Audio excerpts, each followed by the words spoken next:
Hola, ¿qué más? ¿Cómo están? Espero estén súper bien. Por acá Jenny Astril Opera Echeverry conectándome con ustedes. Hoy vamos a tocar un tema que nos ha inquietado mucho a todos y es el tema de la diferencia entre espiritualidad y religión. ¿Serán lo mismo? Para resolver esta inquietud, traje al canal a un compañero amigo, el cual nos puede ampliar esta información desde su experiencia de vida. Pero yo no lo voy a presentar, él se va a presentar. Hola Pablo, ¿cómo estás? Hola Jenny, muchas gracias por tu invitación. Mi nombre es Pablo Andrés Osorno, vengo desde hace un tiempo como trabajando en todos estos temas, abordándolos también desde mi propia experiencia, como lo dice Jenny, en diferentes caminos, en diferentes tradiciones espirituales. Hoy les quiero compartir un poco de esa experiencia frente a eso que llamamos religión y espiritualidad. Si bien miramos el origen de la palabra religión, nos lleva a religar, volver a juntar esto que es humano, que es el mundo, con un aspecto divino y trascendental. De eso se trata la espiritualidad, de reconectarnos con la expresión trascendental de la vida.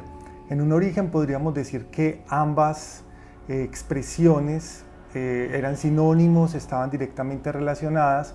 En nuestro tiempo han, digamos, como derivado en una diferencia, ¿sí? Se han separado un poco de sí.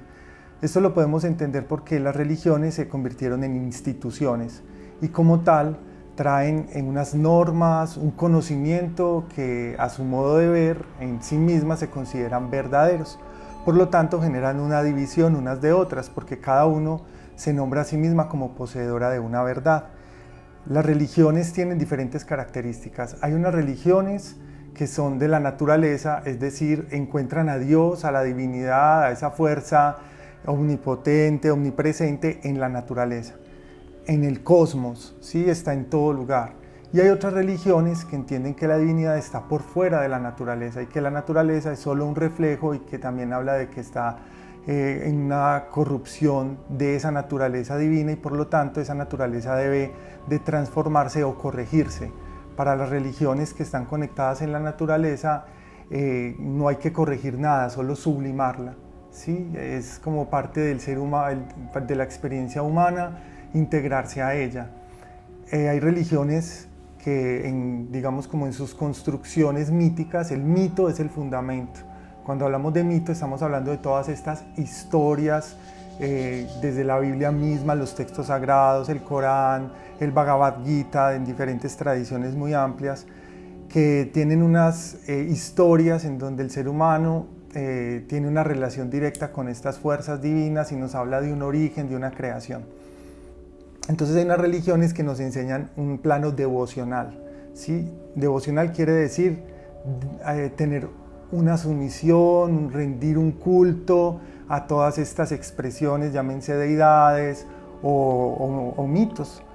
Pero hay otras religiones que entienden que esas historias de estos seres, de estos maestros, nos están enseñando un camino para reconectar con esa fuerza divina. Entonces lo que hacemos es seguirlas, aprender de ellas.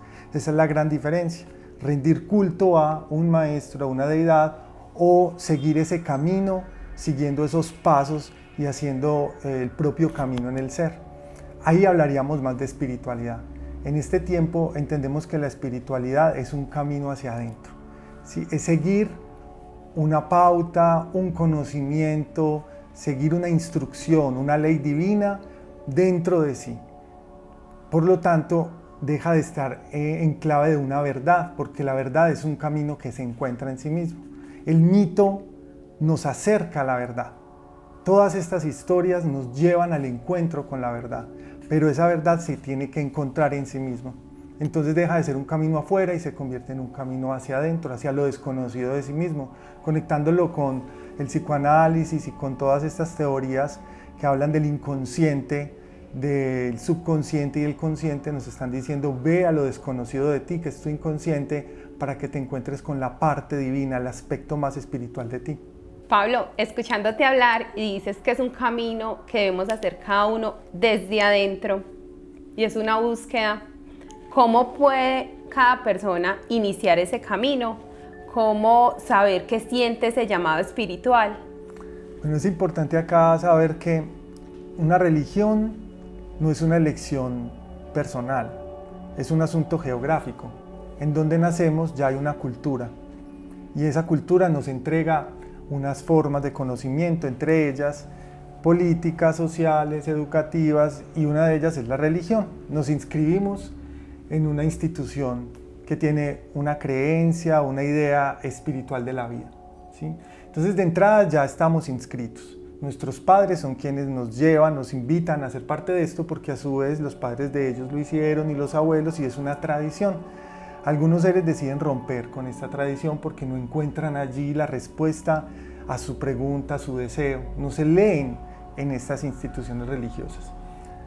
Yo siento que un principio de conexión es ir al nido, a la familia, y sanar esas relaciones con los padres.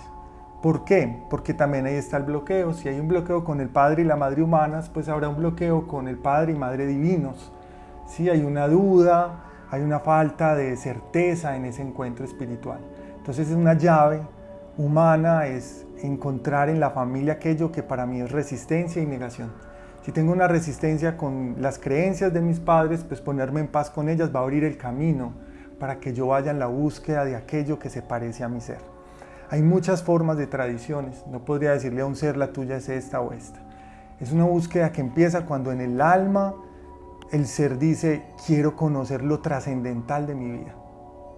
Y cuando me pregunto eso y lo lanzo al cosmos y lanzo esa pregunta al universo, le digo muéstrame. Y empezamos a encontrar que voy a yoga y ahí hay un conocimiento espiritual, que voy a encontrarme con seres que llevan el camino ancestral de los pueblos nativoamericanos con las plantas, con la naturaleza, que de pronto encuentro en el budismo una relación, que en el cristianismo, en las diferentes tradiciones judeocristianas, encuentro una relación muy especial con Jesús, con los ángeles. Ahí ya digo, hay una relación, hay algo con lo que resueno. Sigo esa resonancia. La sigo teniendo presente que no es un dogma ni es una verdad absoluta, porque eso es lo que nos ha dividido y ha generado guerras. Pero si vemos, es un asunto de un contexto geográfico y político, en donde se dan guerras porque nos separamos como culturas. Venimos a entender que estamos hablando, y ahí viene el mito nuevamente a decirnos, hay un monomito. Estamos hablando todos de una fuente de creación, y que cada cultura le otorga un nombre, y que esa fuente de creación a su vez se expresa en otras deidades, en otros seres que son creadores. Los ángeles, los arcángeles, o Taita Inti, Pachamama, o otros los van a nombrar como el dios del agua, el dios del trueno, el dios del fuego, pero que no están, no son solos, no son exclusivos, sino que provienen todos de una fuente creadora. Y cada uno tiene una fuerza especial, nos está hablando para los seres humanos de una relación. Cuando entendemos esto, dejamos de pelear y de defender una verdad y nos hacemos la pregunta: ¿cómo caminar ese conocimiento? Y si vemos en todas las tradiciones, este es un conocimiento que nos dice: ve a encontrar la fuerza divina que mora en ti. Y todos los maestros decían eso. Encuentra esa capacidad de trascender tus miedos, tus limitaciones. Y encuentra esa forma, esa expresión de amor infinito. Amar infinitamente es darle lugar a todo lo que existe, incluso en la oscuridad y en la luz. Porque todas las tradiciones integran los diferentes rostros de Dios y se reconoce como que todo lo que existe parte de un principio creador. Por lo tanto, un camino espiritual disuelve la dualidad y ya no peleamos con lo oscuro y con lo luminoso, sino que entendemos que tiene un propósito. Es reconocer el propósito de la oscuridad en nosotros, de nuestra propia densidad, e iluminarla. Y cuando se ilumina se convierte ya en sabiduría. Entonces un camino espiritual nos lleva a eso, a dejar de separarnos del mundo, a dejar de pensar que el mal, lo oscuro está afuera, y a poder reconocer que si lo veo afuera es porque también habita en mí, porque soy parte de la totalidad. Entonces reconocer esa totalidad en mí es el reconocimiento también de mi divinidad y de un poder co-creador. Entonces no soy Dios, pero sí soy Dios, y es la paradoja divina. Porque si yo soy una creación divina, Dios me integra, soy una parte de esa totalidad. Por lo tanto, como hijo o hija de la fuente de creación, puedo potenciar esa fuerza creadora en mí. Y eso se llama iluminación. Ah, qué bonito, Pablo.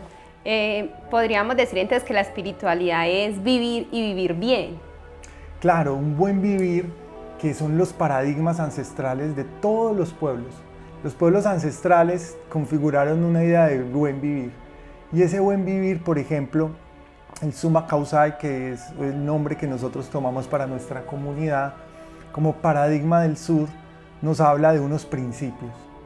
Y esos principios están asociados a conocer lo desconocido, a conocer lo que parece que está afuera y a integrarlo. Eso desconocido también es invisible, entonces venimos nuevamente a traer el espíritu a la tierra, lo invisible, a volver a tener una relación armónica con lo que no vemos pero que coexiste con nosotros. Es como nuestras emociones, no las vemos, toman forma en nuestro cuerpo. No vemos nuestro pensamiento, pero toma forma en nuestro cuerpo. No vemos nuestro espíritu, pero se expresa en nosotros. Y asimismo es la fuente espiritual de todo lo que existe, se expresa en la materia. Y hay otras formas en las que no se va a expresar directamente en la materia. Entonces el Summa Causai nos conduce a ese camino, a poder reconocer que todo tiene espíritu y conocimiento. Entonces ir a conocer no separa en bonito, feo, bueno, malo, luminoso, oscuro, sino todo tiene conocimiento.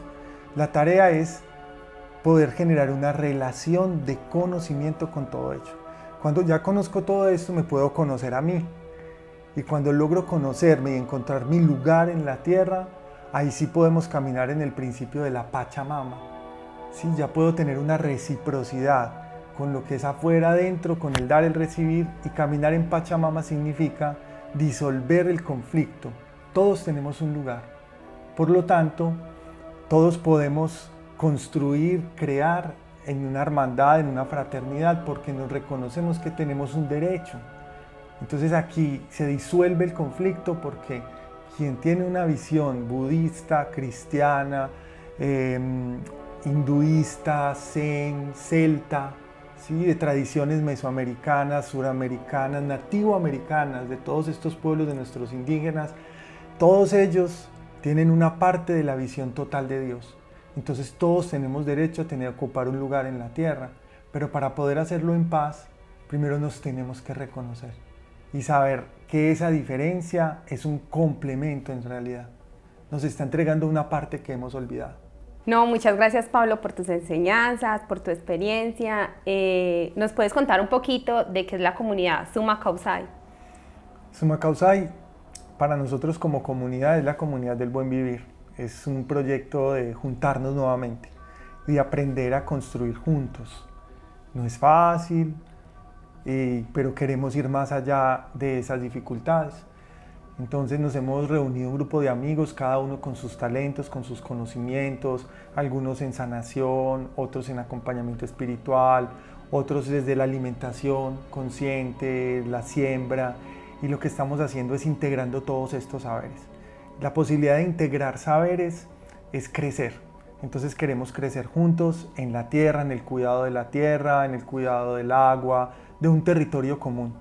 Entonces en la casa, en este espacio, se ofrecen diferentes terapias holísticas, ¿sí? Integrativas, desde la medicina incluso convencional integrada a otras medicinas. También espacios de formación en diferentes líneas, en diferentes lugares de conocimiento, y celebraciones, hacemos celebraciones desde los ritmos de la naturaleza como son solsticios, equinoccios. Estamos generando un espacio de encuentro y sean muy bienvenidos. Si les quiero hacer una recomendación sobre este tema, hay un libro que se llama El poder del mito de Joseph Campbell. Se los recomiendo mucho. También en internet, en YouTube, pueden encontrar diversos videos en donde él nos va a explicar un poco más de lo que son estas religiones y estas formas espirituales. Muchas gracias, Pablo, por abrirnos este espacio muy enriquecedor. Gracias a ti por esa invitación, Jenny. Gracias a todos ustedes por ver estos videos. Los invito a seguir las redes sociales de la comunidad Summa Causai. Los invito a dar like, a suscribirse y no olviden recordar sanar para que sanemos todos. Que estén súper bien.